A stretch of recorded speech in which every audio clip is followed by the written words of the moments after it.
हमारे साथ मुजफ्फरनगर से समाजवादी पार्टी के सांसद और समाजवादी पार्टी के राष्ट्रीय महासचिव हरेंद्र मलिक हैं। हरेंद्र मलिक को चुनाव जीते हुए 6 महीने से ज़्यादा का वक्त हो गया है। हम इनसे जानेंगे कि आखिर 6 महीने में क्या मुजफ्फरनगर लोकसभा में इन्होंने विकास कार्य किए। मलिक साहब, 6 महीने का आपका कार्यकाल हो चुका है, किस तरह देखते हैं अपने कार्यकाल को? मैं संतुष्ट हूँ अपने कार्यकाल से। देखिए, हम राजनीतिक लोग, हमारी वरीयता जो होती है, जो चुनाव में वायदे किए सबसे पहले उन्हें पूरा करने की होती है कि हमने चुनाव में क्या वायदा किया था। दूसरा, हमारा प्रयास होता है कि अपने समर्थक को ये एहसास कराया जाए कि उन्होंने वोट दे करके कोई गलती नहीं की। और दोनों मामले में मैं संतुष्ट हूँ। आपने कहा था हम जनता के वकील बन के काम करेंगे। मैं जनता का वकील हूँ और जनता की वकालत कर रहा हूँ। और मैं पार्लियामेंट का एक मंच मिलता है, उसमें भी जनता की वकालत की है। जिस तबके की मैं वकालत करता हूँ उसी तबके की मैं वकील हूँ। लोकसभा में किन किन मुद्दों को अभी तक हरेंद्र मलिक ने उठाया है? देखिए, मैंने लोकसभा में मुजफ्फरनगर डेवलपमेंट का भी उठाया, बीमारी का भी उठाया, रैपिड रेल का भी उठाया, किसान का भी उठाया, उद्योगपतियों का भी उठाया, व्यापार का भी उठाया। मैं जानता हूँ कि मैं किसान और मजदूरों का नेता हूँ, उनकी मुझे ज़्यादा वोट मिलती है। परंतु मैं ये भी जानता हूँ कि मजदूर को मजदूरी और किसान के नौजवान बेटे को रोजगार जब मिलेगा जब उद्योग चलेंगे। तो हम चाहते हैं उद्योग भी स्मूथली चले, व्यापार भी स्मूथली चले, ताकि मुजफ्फरनगर के नौजवान को रोजगार मिल सके, उसे बाहर ना जाना पड़े। 6 महीने के कार्यकाल में आप और आपकी जो प्रतिद्वंदी संजीव बालियान है, दोनों के बीच लगातार होती रही।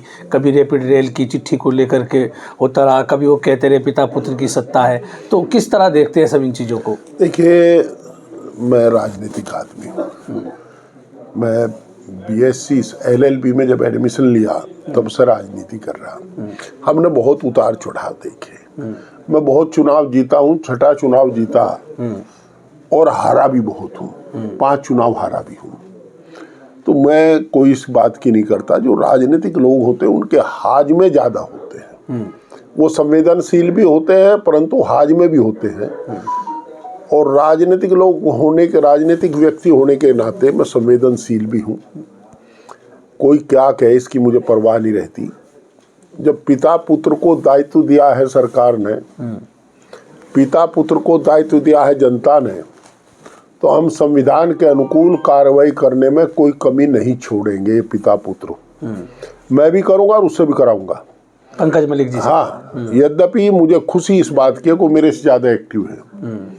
और ये तो जनता ने क्या, हम नॉमिनेट तो हुए नहीं, हम तो इलेक्ट हुए। दूसरा स्थिति जहाँ तक इसकी है, एक और इशू आपने उठाया था, रैपिड रेल की चिट्ठी। जी। मैंने अपनी तरफ से कोई बयान नहीं दिया। भाई, जो मुझे माननीय मंत्री ने चिट्ठी लिखी, मैंने वह चिट्ठी प्रकाशनार्थ भेजी। अब इससे किसी को पीड़ा हो तो मैं क्या माननीय मंत्री जी को पत्थर मारो, मेरा क्या लेना देना इस बात से। मंत्री जी ने लिखा कि प्रस्ताव के प्रदेश सरकार का नहीं आया और इन्होंने उसे कहा कि नहीं गया। वो प्रस्ताव आज तक ये कॉपी दे नहीं पाए, कौन सा प्रस्ताव गया हो। मैं ये कह दूं, देखिए कई मामले चलते हैं। प्रदेश बंटवारे को मायावती जी ने एक चिट्ठी लिख दी, जो वो ऑनरेबल चीफ मिनिस्टर थी, विधानसभा से भी उन्होंने कराया था। वो प्रस्ताव थोड़ा ही है, वो तो माननीय मुख्यमंत्री का पत्र है। प्रस्ताव होता आप फ्लोर ऑफ द हाउस पर, और हाउस में कोई प्रस्ताव नहीं हुआ। तो ऐसे थोड़ा ही अभी ये कहेगा हमें कह दिया उन्होंने। अरे भाई, उसका बाकायदा प्रपोजल जाएगा, से बात जाएगी कि इसे बढ़ा दिया, सहमति जाएगी, इतना खर्च हम देंगे, इतना आप देंगे, ये DPR है, जब होगा। खैर, मैंने जो कहा वो ही कहा जो मंत्री ने कहा, जो मंत्री ने अपनी चिट्ठी में लिखा। चिट्ठी दी मैंने, और कुछ नहीं दिया। और ये एक चिट्ठी और संजीव बालियान की कल से वायरल हो रही है। पूर्व मंत्री हैं, आपने उनको चुनाव में शिकस्त भी दी कि उनकी सुरक्षा को खतरा है, अगर उनकी सुरक्षा में चूक हुई तो वो उत्तर प्रदेश सरकार जिम्मेदार होगी। पुलिस पर भी भ्रष्टाचार के आरोप लगा रहे हैं। मैं एक बार आदरणीय मुख्यमंत्री जी से मिलने का मुझे सौभाग्य मिला है, योगी आदित्यनाथ जी से। जी। उन्होंने एक सेंटेंस कहा था और मैं उसको याद रखता हूँ। उन्होंने कहा था, प्रदेश का मुखिया होने के नाते मेरा दायित्व है कि हर नागरिक की सुरक्षा की जाए। तो प्रदेश, जब मुख्यमंत्री, आदरणीय मुख्यमंत्री स्वीकार कर रहे हैं कि मैं प्रदेश के हर नागरिक की सुरक्षा का मेरा दायित्व है, तो फिर ये भी लिखना क्या अर्ज है। और चिट्ठी मैंने पढ़ी हुआ नहीं, इन्होंने लिखा कि अगर मुझ पर फिर हमला हुआ उसके लिए उत्तर प्रदेश सरकार जिम्मेदार होगी। उन्हें ऐसा लगता होगा।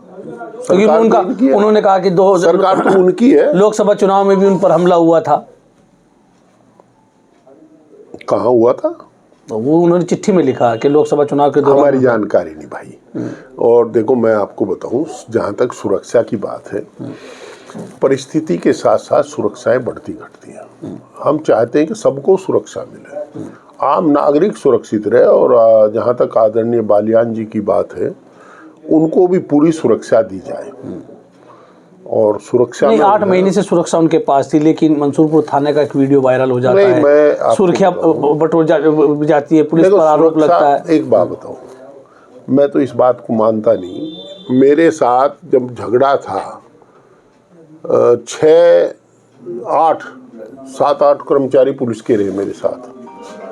और जब फिर 2 पर आया मामला, में तो हाथ जोड़े पर 6 तो पंडा छूट गया। मैं हरियाणा से MP था, तो तब कुछ धमकी मिली थी हमें।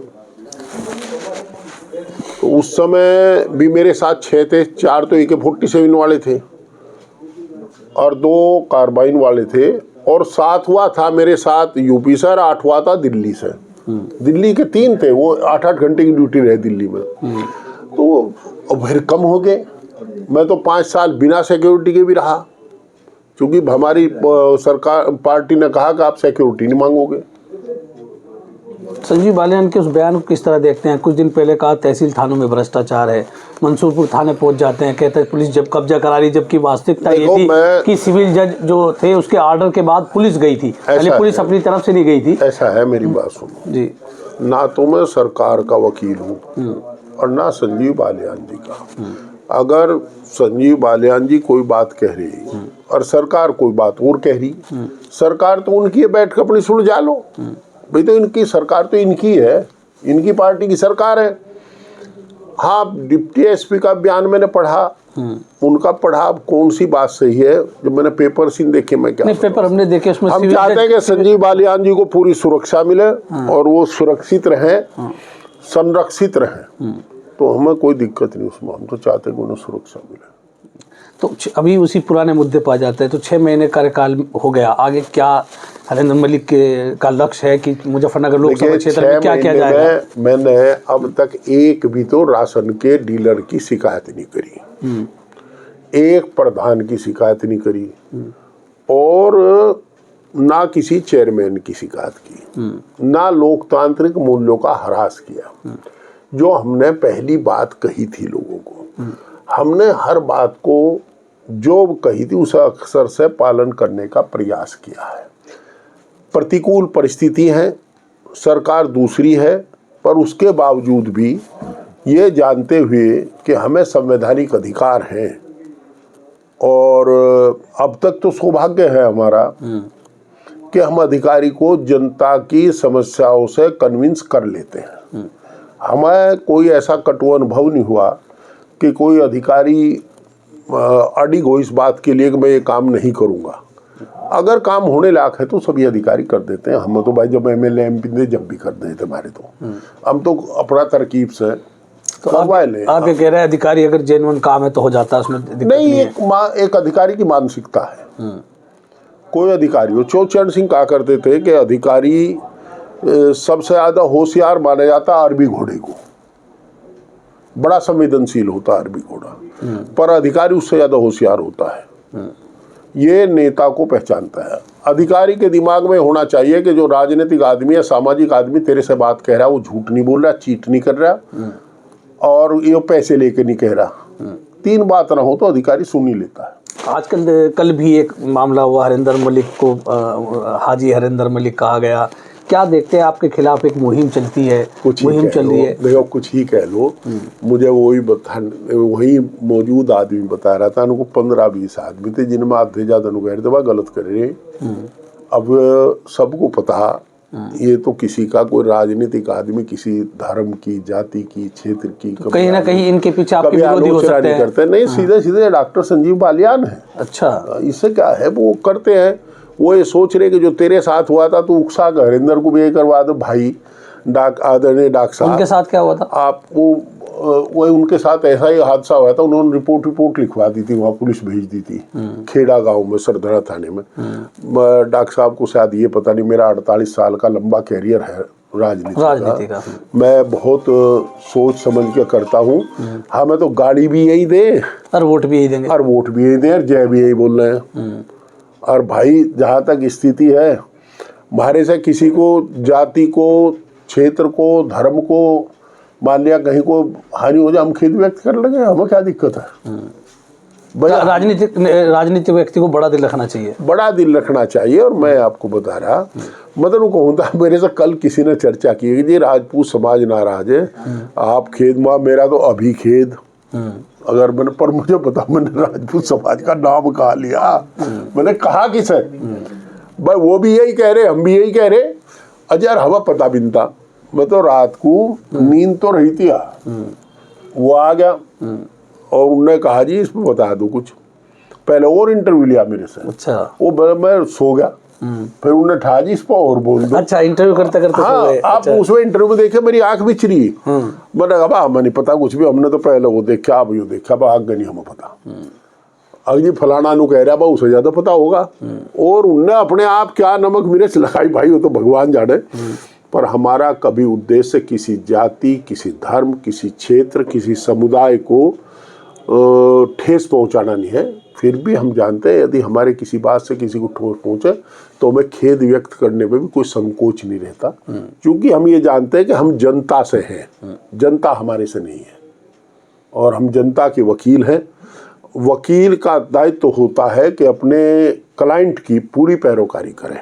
तो राजपूत समाज के कुछ लोग नाराज हुए कोई समाज का कोई आदमी राजपूत समाज का मेरे से नाराज नहीं, जो नाराज होगा उसको मना लेंगे, वो गलती बताऊंगा, खेद व्यक्त कर देंगे, हमें क्या दिक्कत है। तो ये थे हरेंद्र मलिक, जिन्होंने हमारे साथ बातचीत की और बताया कि 6 महीने के उनका कार्यकाल किस तरह का रहा। मैं राशिद अली हूँ और रोजाना की तरह आपको फिर से एक इंटरव्यू दिखा रहा हूँ। आपसे अनुरोध है कि अगर आपने अभी तक खोजी न्यूज़ चैनल सब्सक्राइब नहीं किया है तो कृपया सब्सक्राइब जरूर कर लें। धन्यवाद।